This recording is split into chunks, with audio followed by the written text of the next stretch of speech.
मित्रों, मैं हूं डॉक्टर रामानंद काबरा।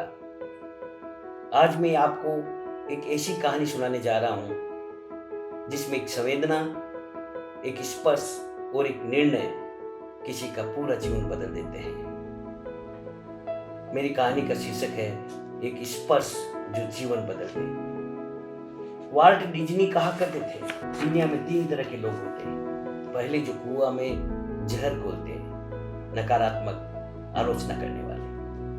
दूसरे, लोन तराशने वाले, जो सिर्फ अपने घर परिवार और अपनी सीमाओं तक सीमित रहते हैं। और तीसरे, जीवन समृद्ध करने वाले, जो अपने शब्दों से, करुणा और सदाचार से दूसरों का जीवन उज्जवल बना देते हैं। इसी सत्य को एक घटना ने मेरे मन में हमेशा के लिए अंकित कर दिया।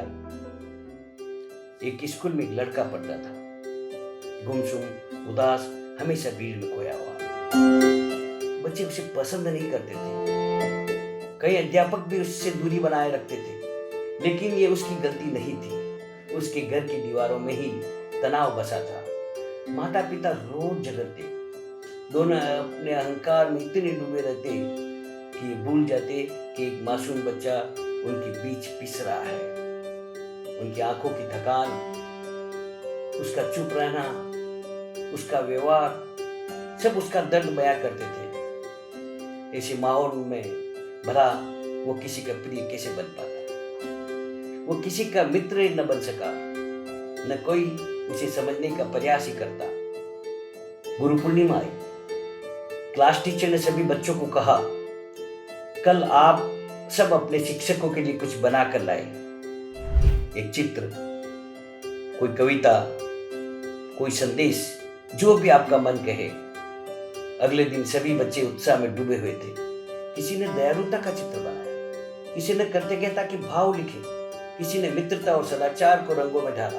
हर कलाकृति सकारात्मक और ऊर्जा से भरी थी। लेकिन वो लड़का, जिसकी दुनिया रंगों से नहीं धुंध से बनी थी, वो एक अटपटा, असंगत और अप्रासंगिक सा चित्र लेकर आया। गुरुजी ने चित्र को देखा तो क्षण भर के लिए भौहें चढ़ गई। मन में आया, ये क्या है? लेकिन अगले ही पल शिक्षक के भीतर की करुणा जागी। उन्होंने सोचा, हो सकता है इस बच्चे को मेरी सबसे अधिक आवश्यकता हो। इसे डांटना समाधान नहीं, एक अवसर खोना होगा। उन्होंने निर्णय लिया। इस चित्र को सबके सामने उठाकर कहा, ये कृति अनोखी है, ये अलग सोच की निशानी है, ये बच्चा विशेष है। कक्षा तालियों से गूंज उठी। लड़का स्तब्ध रह गया।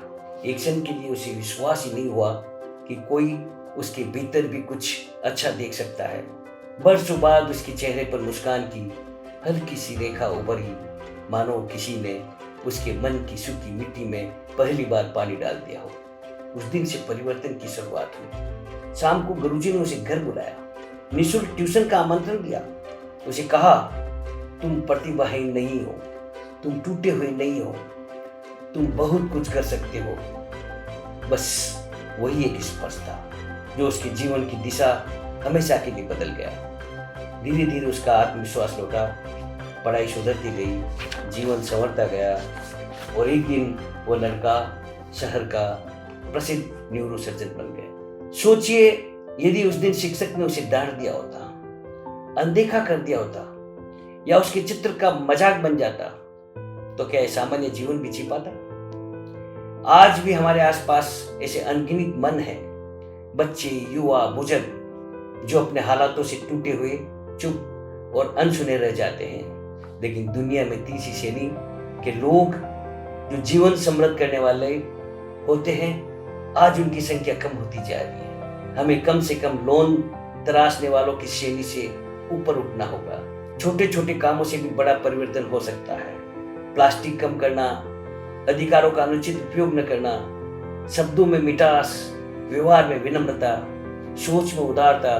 दुनिया की हवा पानी ही नहीं, हमारा मन भी दूषित होता जा रहा है। हम सिर्फ लेते रहे तो रिश्ते सूख जाते हैं और पृथ्वी भी थक जाती है।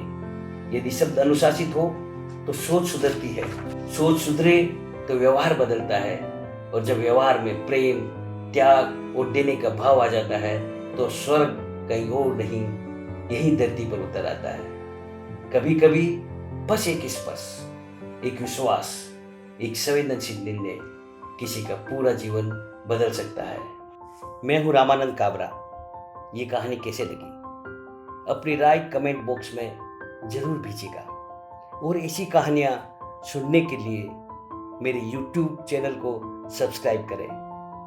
फिर मिलते हैं एक और नई कहानी लेकर।